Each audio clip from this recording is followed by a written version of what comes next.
demanderai encore une fois de tendre l'oreille, parce que j'ai toujours la voix plus ou moins voilée. Donc veuillez m'excuser pour cela. Alors je vous invite à ouvrir vos Bibles dans l'évangile de Jean, au chapitre 10, et on lira à partir du verset 11. Évangile de Jean, chapitre 10, verset 11.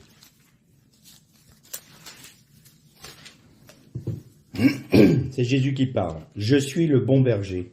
Le bon berger donne sa vie pour ses brebis. Mais le mercenaire qui n'est pas le berger et à qui n'appartiennent pas les brebis voit venir le loup, abandonne les brebis et prend la fuite. Et le loup les ravit et les disperse.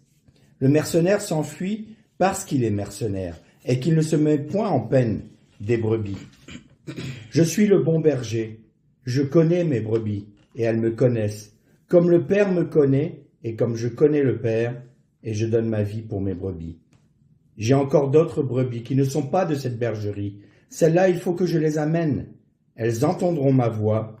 Il y aura un seul troupeau, un seul berger. Le Père m'aime parce que je donne ma vie afin de la reprendre. Personne ne me l'ôte, mais je la donne moi-même. J'ai le pouvoir de la donner et j'ai le pouvoir de la reprendre. Tel est l'ordre que j'ai reçu de mon Père. On fera une deuxième lecture, cette fois-ci dans le livre des psaumes, psaume 23.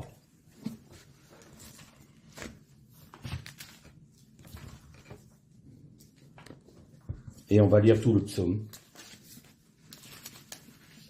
L'Éternel est mon berger, je ne manquerai de rien. Dans de vertes prairies, il me fait camper. Il me conduit au bord des eaux paisibles. Il restaure mon âme, me dirige dans les sentiers de la justice en faveur de son nom. Dussé-je suivre la sombre vallée de la mort, je ne craindrai aucun mal, car tu serais avec moi. Ton soutien et ton appui seront ma consolation. Alors dans d'autres versions, il est ta houlette et ton bâton me rassurent. Tu dresses la table devant moi à la face de mes ennemis. Tu parfumes d'huile ma tête, ma coupe est pleine à déborder. Oui, le bonheur et la grâce m'accompagneront ma vie durant, et j'habiterai de longs jours dans la maison du Seigneur. Il y a 15 jours de cela, on a parlé du berger qui appelait ses brebis du sein du désert, qui se mettait sur le haut d'une colline pour appeler les brebis afin qu'elles puissent revenir dans le bercail. Et on avait dit que Jésus, par son sacrifice, était le berger qui appelait toute brebis, qu'elle soit d'Israël ou qu'elle soit des nations, à répondre à son appel et à rentrer dans la bergerie. C'est la raison pour laquelle Jésus disait dans ce premier passage, dans l'évangile de Jean, « Il y a encore des brebis qui ne sont pas de ce troupeau. Il faut que je les ramène. » Il parlait des nations. Et il y aura un seul troupeau, un seul berger, un seul père. Le berger.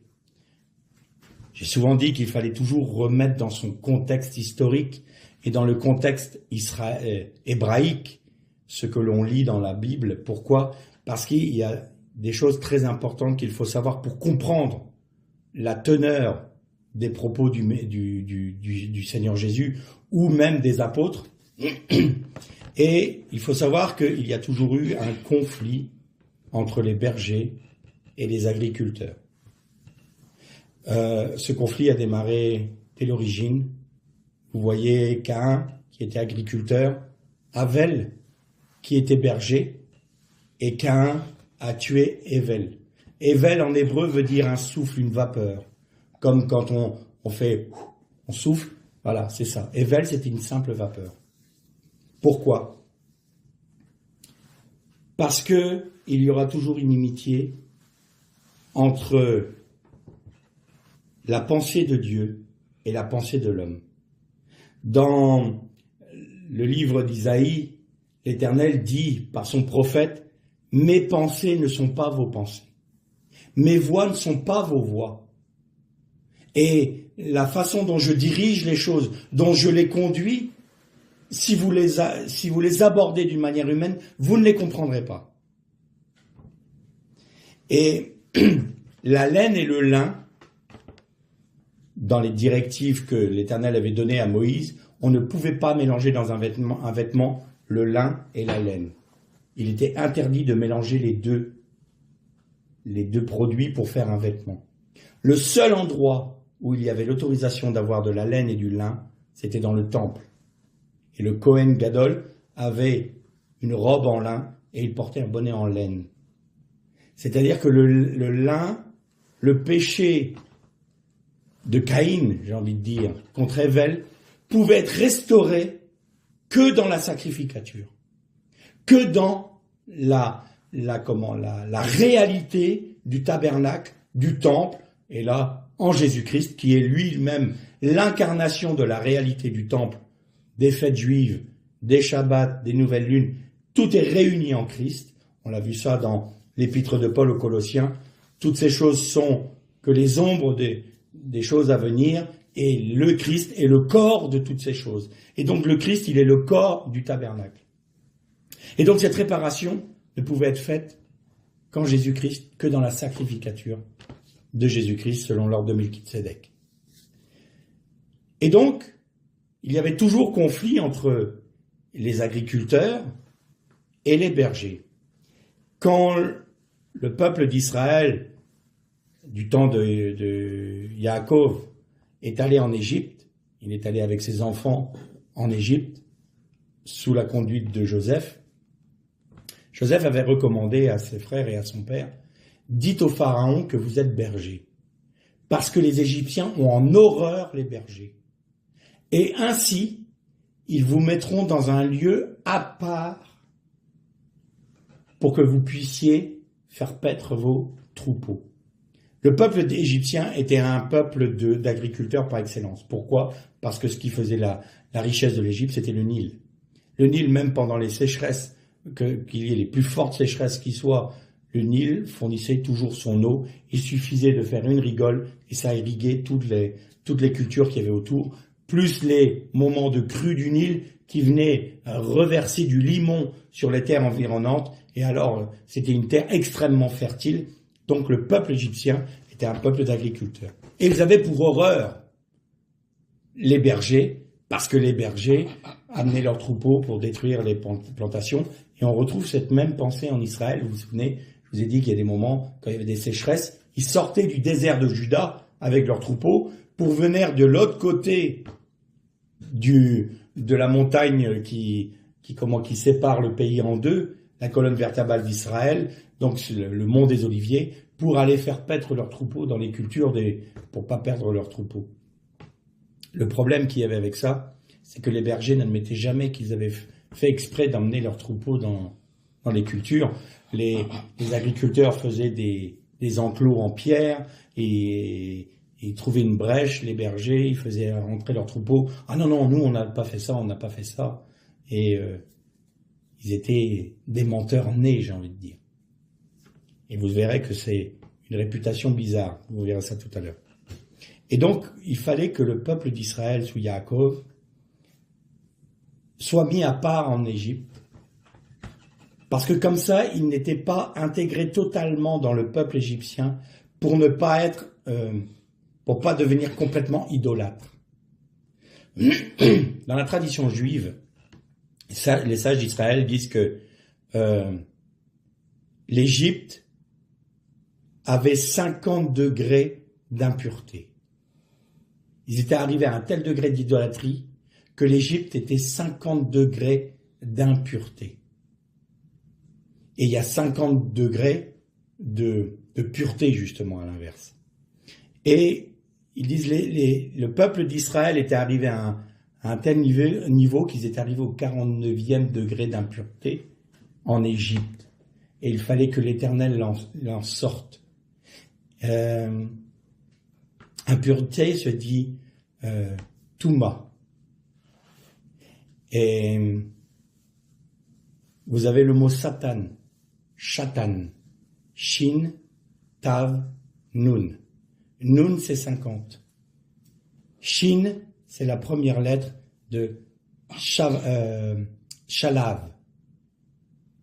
Shalav, c'est niveau, degré. Tav, c'est Touma. 50 degrés d'impureté, c'est Satan. Pour retrouver cette notion-là, dans le mot même de Shatan, l'ennemi, 50 degrés d'impureté. Et c'est la raison pour laquelle, à la sortie d'Égypte, il a fallu qu'ils attendent 49 jours pour se préparer pour recevoir la Torah. Et ils l'ont reçu le 50e jour, pour rentrer dans l'année du jubilé. Bon, ça, c'est une petite parenthèse que je vous fais pour ça. Et donc, en tant que berger, Israël était mis à part. Ils n'ont pas été jusqu'au 50e degré d'impureté. Ils ont été délivrés avant. Mais il y a toujours cette confrontation entre les agriculteurs et les bergers. Et c'est pour ça que c'est étonnant. Dans le psaume 23, par la bouche de son serviteur David, l'Éternel dit « Je suis le berger. L'Éternel est mon berger. » Là encore, le berger même en Israël était méprisé. C'était une caste méprisée. David, quand il a été appelé à la royauté, il y avait tous ses frères avant. Chez Ishaï, quand Samuel est venu chez Ishaï pour voir ses fils, parce que l'Éternel avait dit, parmi les fils d'Ishaï est le nouveau roi d'Israël, il a regardé tous les fils d'Ishaï, il a dit, waouh, il y en a des costauds, il y en a des qui ont de la prestance, voilà, c'est sûrement lui. L'Éternel dit non, c'est pas lui. Puis tous les fils passent, puis il dit, mais je comprends pas. Et il va voir Ishaï, il lui dit, mais il te reste pas un fils? Ah, si, il reste bien le petit. Ah, mais lui, c'est le berger. Il est en train de garder le troupeau. Pourquoi veux-tu que j'ai pensé une seule seconde d'une manière de venir? Et vraiment, c'est un berger, quoi. Ben, fais-le venir. Et le Seigneur dit, c'est lui que j'ai choisi. Ben, on ne comprend pas. Mes pensées ne sont pas vos pensées. Et c'était à tel point que les bergers du temps de Jésus, et même avant, c'était les seuls. Vous savez que dans la loi juive, on ne pouvait accuser quelqu'un que sur la déposition de deux ou trois témoins. Les seuls témoignages qui n'étaient pas reçus légalement, c'était les témoignages des bergers. Un berger, c'est un menteur. Donc sa parole ne pouvait en aucun cas faire autorité lors d'un procès. Et Jésus dit à ses disciples, « Je suis le bon berger. » Et à travers la bouche de David, il dit, « L'Éternel est mon berger. » Enfin, Seigneur, tu veux nous choquer en permanence. Tu nous dis de boire ton sang. Tu nous dis de manger ta chair. Tu nous dis que tu es un berger. Mais enfin, t'es pas menteur, tu es la vérité.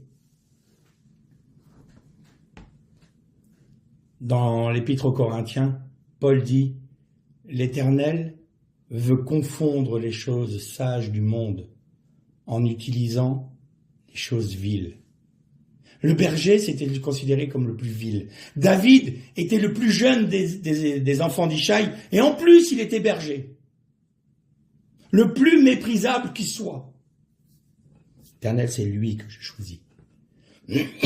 Il sera le père du Messie. C'est sa maison qui sera la maison royale sur Israël pour l'éternité. Mais enfin, Seigneur,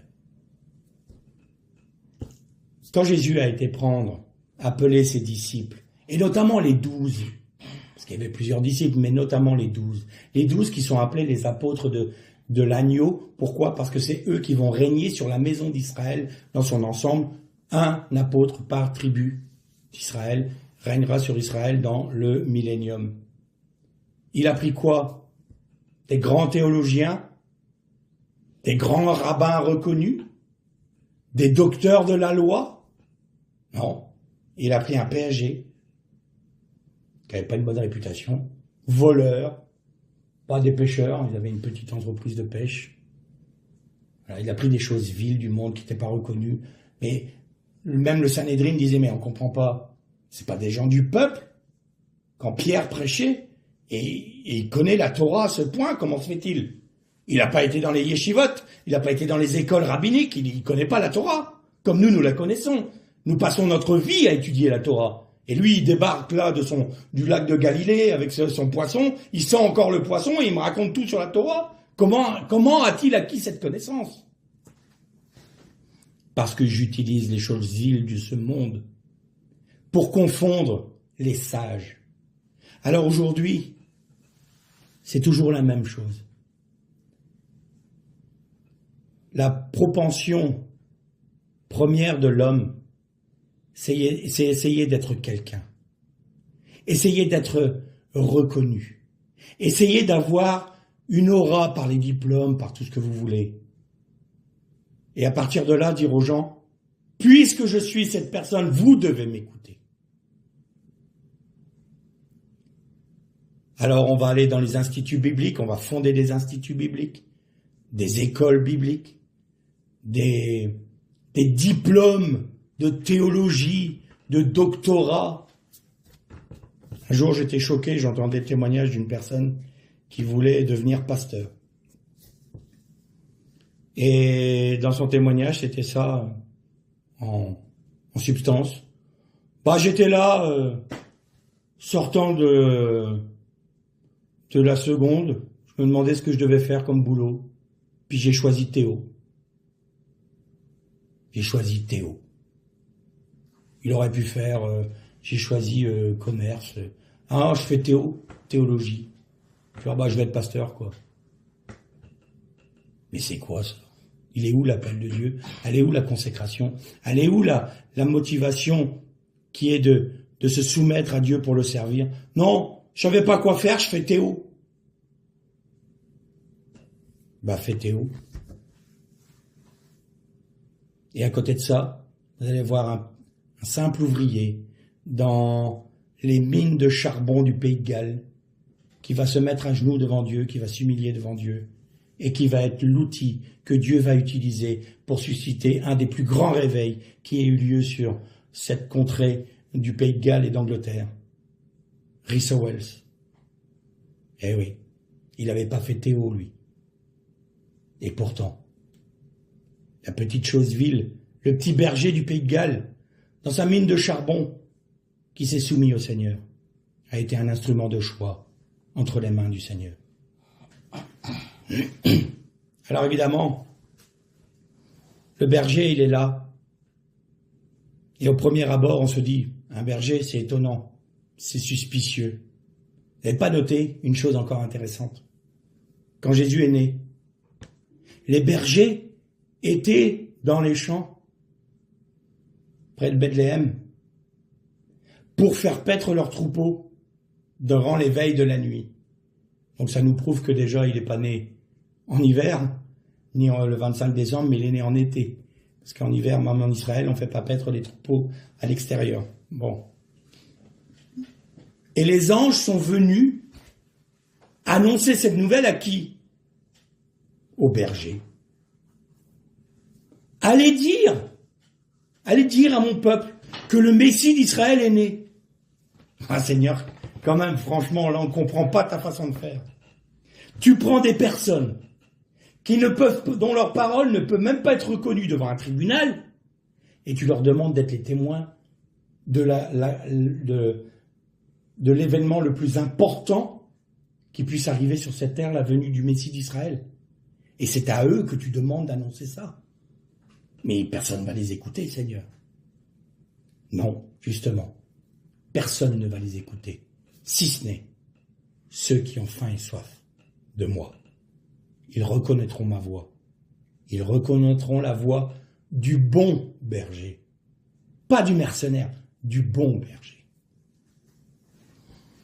Et dans le psaume, on voit David qui dit « Ta houlette et ton bâton me rassurent ».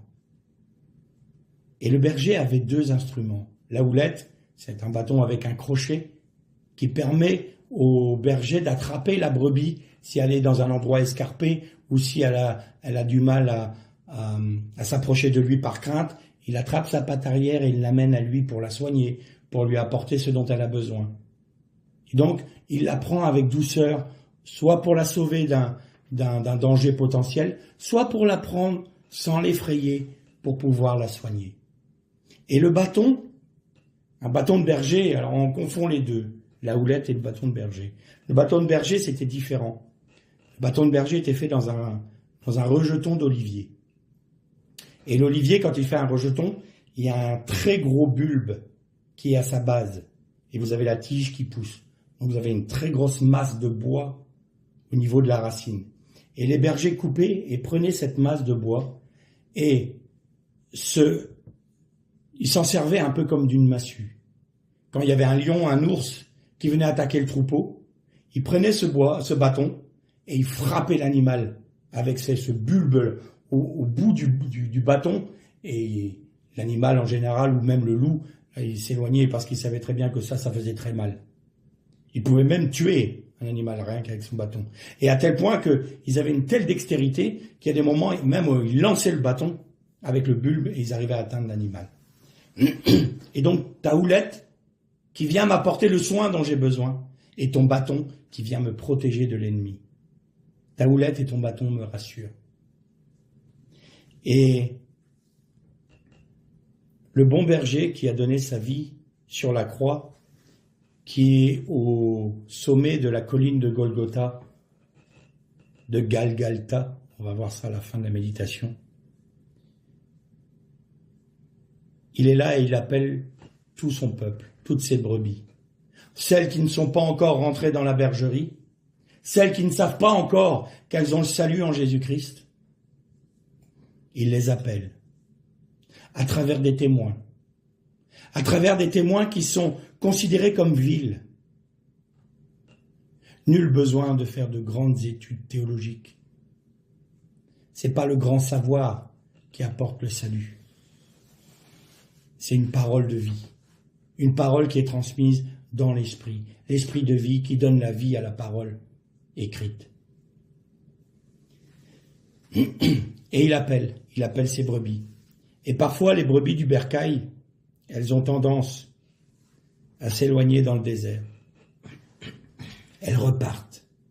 Elles prennent du champ par rapport au berger. Elles prennent du champ par rapport au troupeau en se disant « Oh, moi je vais faire ma petite vie ». Et parfois, elles s'éloignent tellement qu'elles n'entendent même plus la voix du berger. Elles ne peuvent plus l'entendre. Mais là encore, le Seigneur fait grâce. Pourquoi? Parce que dans ce désert de Juda, où il y a plein de canyons, de petites vallées et de collines, c'est un entremêlat de collines et de gorges.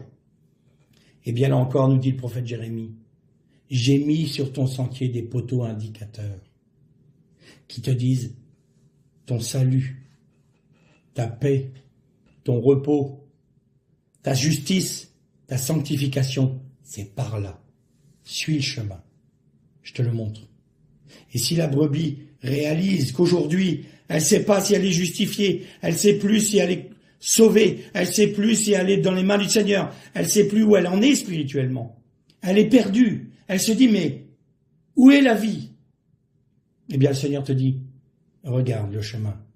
Il te conduit à Golgotha. Retourne là-bas. Et quand tu t'approches de Golgotha, soudain, qu'est-ce que tu entends? Tu entends le son du chauffard. Tu entends la voix du Messie qui te dit, viens à moi, venez à moi, vous qui êtes fatigués et chargés, car je vous donnerai du Shabbat. Je vous amènerai dans le repos de Dieu. Je vous amènerai dans la cessation de vos activités pour pouvoir produire le salut en vous. Je vais vous amener dans un endroit où vous n'aurez plus besoin d'agir pour être sauvés parce que j'ai tout accompli pour vous. Venez à moi, vous qui êtes fatigués et chargés. Est-ce que tu entends cet appel aujourd'hui? Est-ce que tu l'entends, cet appel du haut de Golgotha qui te dit, viens à moi. Viens, je vais te mettre sous ma houlette et sous mon bâton. Je vais te mettre sous ma houlette pour te donner les soins dont tu as besoin. Et je vais utiliser mon bâton pour te protéger de l'ennemi. Viens à moi parce que mon sang t'a purifié parfaitement. Et même quand tu passeras dans l'ombre de la vallée de la mort, c'est pas dans la mort, dans l'ombre. Même quand tu auras l'impression que tout est perdu, quand dans ta vie que tout est perdu, je suis là et je te rassure. Et tu sais, je vais t'amener près des eaux paisibles. Tu n'auras plus jamais soif. Parce que c'est moi qui serai ta source d'eau vive. Alors évidemment, ça marche pour le salut, évidemment. Venez à moi, vous qui êtes chargés de vos soucis, de votre péché, de vos tribulations. Venez à moi, je vais vous décharger de votre péché. Je vais vous enlever le péché, je vais vous purifier de votre péché, venez à moi. Mais aussi pour celles et ceux qui sont là et qui se disent « Ah, je suis fatigué dans ma marche chrétienne, j'ai l'impression d'être éloigné. Seigneur, tu es où ?» Et là, vous tombez sur un poteau indicateur qui vous dit « Le Golgotha, c'est là, reviens à la croix, reviens à Golgotha. » Et à Golgotha, tout d'un coup, vous entendez sa voix qui dit « Viens, approche-toi, je veux te garder dans le troupeau. » Alors parfois, avec tout ce qu'on entend aujourd'hui, parce qu'il y a moult et moult enseignements qui se donnent, et aujourd'hui avec les nouvelles technologies, on peut être à l'écoute de beaucoup d'enseignements. Comment reconnaître ce qu'est la voix du bon berger, de ce qui ne l'est pas? Eh bien, d'abord, si nous n'avons pas un cœur droit devant Dieu pour recevoir ce que lui a à nous dire, et si nous disons en nous-mêmes, voilà ma position, telle est ma pensée, et je veux que la Bible dise ce que moi je pense, déjà là, c'est plus la peine d'insister, vous êtes dans l'erreur. Pas parce que vous êtes plus mauvais qu'un autre, mais parce que vous n'avez pas décidé de remettre en question votre propre vie pour recevoir celle de Dieu. À partir du moment où vous voulez faire rentrer la Bible dans votre conception, dans votre religion, dans votre philosophie, ça ne fonctionnera pas. Et alors, si vous êtes honnête et droit devant Dieu, Seigneur, révèle-toi à moi. Est-ce que ce message que je suis en train d'écouter là tout de suite, est-ce qu'il est de Dieu? Il y a plusieurs choses pour le reconnaître. Premièrement, est-il biblique? Est-ce que c'est fondé sur la Bible? Est-ce que ce n'est pas un texte qui est sorti de son contexte pour tordre le sens de la parole et pour l'amener? D'une part, vous avez tous la Bible pour reconnaître si le message que vous entendez est de Dieu ou pas de Dieu. Deuxièmement, vous avez l'Esprit de Dieu en vous. Et l'Esprit de Dieu en vous atteste en votre fort intérieur si c'est de Dieu ou si c'est pas de Dieu. Alors parfois, vous êtes là, vous ne savez pas trop dire mais est-ce que c'est de Dieu, c'est pas de Dieu? Et puis ça va à l'encontre de vos convictions, un peu, de tout ce qu'on vous a appris dans votre milieu religieux. Et vous vous dites, oh, je suis un peu méfiant. Ça m'est arrivé une fois. Et je vais vous parler juste de mon témoignage courtement. Un jour, j'entends le message d'un frère qui apporte quelque chose que je ne saisissais pas.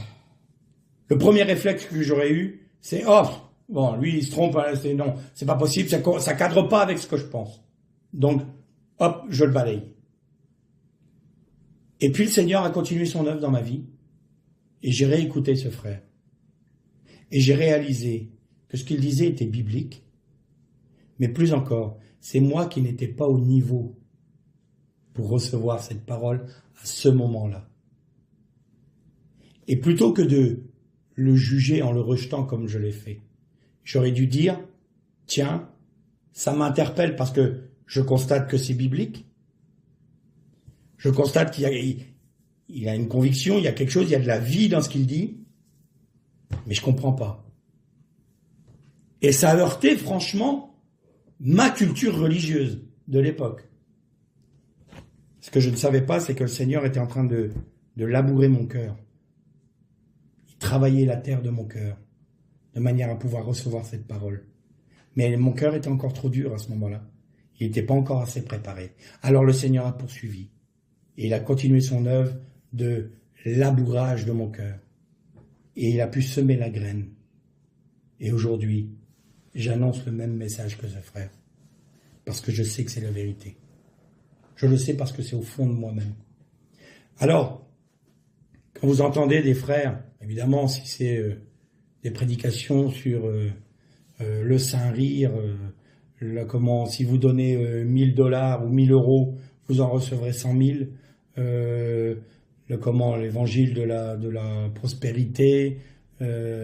Si c'est pour satisfaire votre chair, vous savez une chose, c'est très clair, c'est pas de Dieu. Ce qui est de Dieu, c'est faites taire votre chair, écoutez Christ. Arrêtez de penser ce que vous voulez, mais soumettez-vous à Christ. Ça, c'est la vérité. Ça, c'est le message. Alors, il y a des moments, on n'est pas au niveau pour recevoir les paroles. Et c'est ce que Paul disait, retenez ce qui est bon. Retenez ce qui est bon pour vous sur l'instant présent. Et pour le reste, Ne vous y attachez pas. Le Seigneur reviendra en son temps. Le Seigneur avait dit à ses disciples, j'ai beaucoup de choses à vous dire, mais vous ne pouvez pas encore les supporter. Ne pouvez pas encore les supporter. Il faut que vous alliez plus loin avec moi pour pouvoir comprendre ce que j'ai à vous dire. Il y a des disciples qui ont été choqués, ce que je disais tout à l'heure. Enfin, tu nous dis de manger, de boire ton sang, de manger ton corps. Mais qui peut entendre une parole pareille? Et là, vous voyez des personnes qui sont là en disant, ah non, non, ça va tellement à l'encontre de ma culture juive, je ne peux pas accepter cette parole. Non, sors. Et ces personnes-là, elles vont même utiliser la parole de Dieu. Tel Pierre dans le jardin de Gethsémanée, quand la cohorte est venue pour arrêter Jésus. Qu'est-ce qu'a fait Pierre? Il a pris une épée, il a coupé l'oreille du serviteur du grand sacrificateur. Qu'est-ce que ça symbolise, ça? L'épée, c'est la parole. Elle doit trancher ce qui est de l'âme et de l'esprit. Elle doit séparer ce qui est profane de ce qui est saint. Et il a utilisé la parole pour blesser l'autre. Combien de fois on utilise la parole de Dieu pour blesser un frère ou une sœur? Ou pour lui montrer, tiens, je vais lui jeter cette parole-là, comme ça va lui refermer son clapet, et il va comprendre, et s'il comprend pas, tant pis pour lui qu'il brûle en enfer. Je te condamne par la parole de Dieu, je te frappe avec l'épée. Attention, qu'est-ce qu'a fait Jésus? Il a dit à Pierre, arrête ça, range ton épée dans ton fourreau. Tu l'utilises mal, ma parole. C'est pas comme ça que je veux que tu l'utilises. Et il guérit l'oreille du serviteur. C'est pas comme ça que ça fonctionne. Le Saint-Esprit il est doux, humble. Il vient pas là pour frapper et faire mal ou blesser. Si jamais on veut pas de lui, il se retire. Mais il est pas là, certainement pas là, pour couper des oreilles, pour couper des têtes. Donc, quand notre attitude face à un message ou face à quelqu'un que l'on sent que c'est biblique, que l'on reconnaît que c'est biblique ce qu'il dit et qu'il y a la vie dans son message, plutôt que de le rejeter et d'essayer de le frapper, il faut peut-être se placer devant le Seigneur en disant « Seigneur, je comprends pas ce qu'il a dit là, mais ça paraît être conforme à ta parole. Je vais encore vérifier si c'est dans ta parole. Et Seigneur, si c'est ça, montre-moi, enseigne-moi en ton temps. » Et le Seigneur le fera, comme il l'a fait pour moi avec ce frère. On terminera ce message par une dernière lecture que l'on fera dans le premier livre des Rois, au chapitre 6. Et on va lire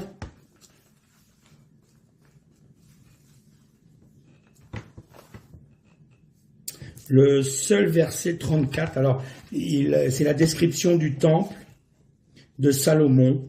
Et là, il est parlé des portes qui donnent dans le lieu saint. Et 2 vantaux en bois de cyprès, composés chacun de 2 panneaux mobiles. Vous allez me dire, qu'est-ce que tu veux nous dire à travers ça? En fait, dans une autre traduction qui est tout à fait juste aussi, la porte sera faite de 2 planches brisées, qui seront mobiles sur un gond ou sur un rouleau. Et le mot exact, c'est galil. Et galil, ça peut vouloir dire rouleau, ça peut vouloir dire un gond, mais c'est aussi une action de rouler.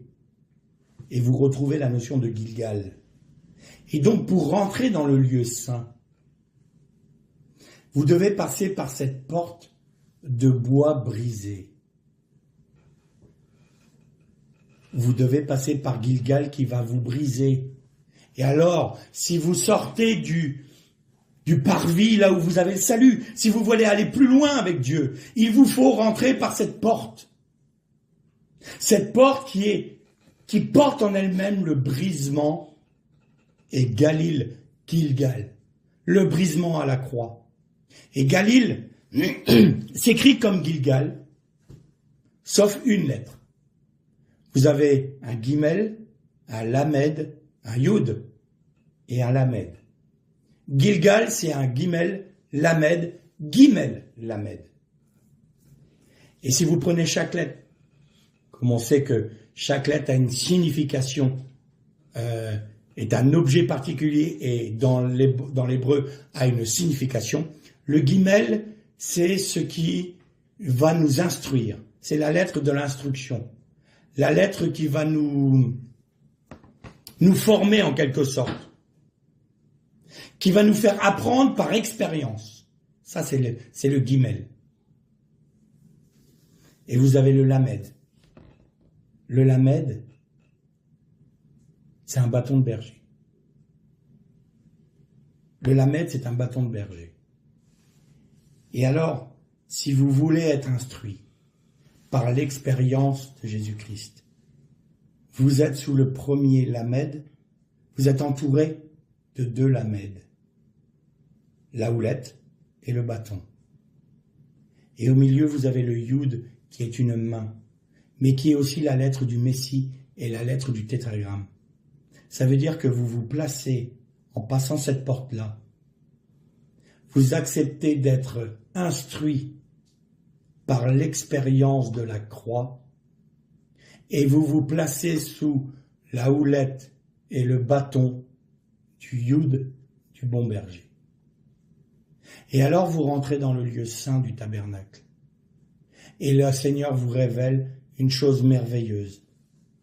C'est que comme vous êtes passé par la porte qui est brisée et que vous êtes rentré dans le Galil, c'est-à-dire vous laissez instruire par la houlette et le bâton du bon berger, alors je vous révèle qu'à Golgotha, à Gilgal, vous avez été marqué du sceau de Dieu, et comme vous avez l'expérience par mon esprit qui vous révèle le chandelier, les pains de proposition, l'autel des parfums qui correspond à l'obéissance, eh bien vous voyez une chose merveilleuse, le voile du temple a été déchiré et vous avez un accès au Père en Jésus-Christ. Et c'est ça l'objectif. Tout vrai serviteur de Dieu vous détachera de lui-même pour vous attacher à Christ. Tout mercenaire vous ravira de la main de Dieu pour vous attacher à lui-même. Tout serviteur qui voudra vous attacher à sa personne est un faux docteur, un faux serviteur. C'est un mercenaire, c'est un loup qui est déguisé en berger. Mais le vrai serviteur de Dieu, c'est celui qui a accepté de mourir à lui-même, de passer par le brisement de sa vie, qui a accepté de mourir à sa propre vie, à ses propres conceptions. Il est souvent la chose la plus vile qui soit sur la terre. Il n'aura pas fait Théo, il n'aura pas fait des grandes études. Et s'il en a fait, il gardera cette humilité parce qu'il sait que toute chose provient de Dieu et qu'en lui-même, il n'y a rien de bon. Et alors, cette personne-là, le Seigneur a la possibilité complète d'agir à travers elle pour pouvoir vous attacher, non pas à cette personne, mais à Christ qui vit en lui. Et ainsi, le troupeau entend l'appel du bon berger qui lui dit « Viens, mais ne reste pas dans le parvis du temple, ne reste pas qu'au niveau seul du salut. Tu peux aller plus loin. Ce que je veux, c'est une union parfaite avec moi. Je veux que tu passes par le brisement, par la porte brisée. Je veux que tu passes par Galil. Je veux que tu sois par expérience. Je veux que tu sois instruit sous ma houlette et mon bâton, de manière à pouvoir te faire rentrer dans le lieu saint, là où tu vas rentrer dans l'obéissance, où tu vas te nourrir du Christ, où tu vas être éclairé par l'Esprit de Dieu. Et ainsi, tu verras que tu pourras rentrer dans la présence même de Dieu lui-même.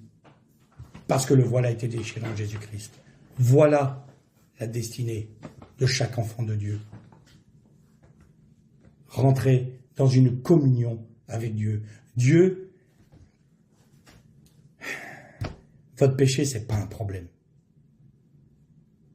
Non, je vais me préciser, hein. Ne jetez pas encore les cailloux. Attendez que je termine. Le service pour Dieu, c'est pas important. Tout ça, c'est rien. Le Seigneur veut qu'on soit totalement abandonné entre ses mains. Pas pour recevoir quelque chose. Parce que si on dit, Seigneur, je veux m'abandonner entre tes mains pour ne plus pécher, c'est encore nous le but de la manœuvre. Seigneur, je veux m'abandonner entre tes mains pour être sanctifié, pour avoir une vie sainte, c'est encore nous l'objectif. Non, Seigneur, je m'abandonne entre tes mains parce que tu es le seul et le vrai bon berger. Christ Jésus, tu es le seul objet de mon attente. Tu es le seul but dans ma vie. Je m'abandonne non pas pour être comme ceci ou comme cela, pour être délivré de mon péché, pour être sanctifié. Non, ma foi, c'est dans ce que tu as accompli. Non, mon abandon est entre tes mains parce que je veux m'abandonner à toi qui es une personne, mon Sauveur et mon Seigneur. Je n'ai pas d'autre but. Et en faisant ça, nous sommes un outil utile entre les mains du bon berger. L'Erle Shalom.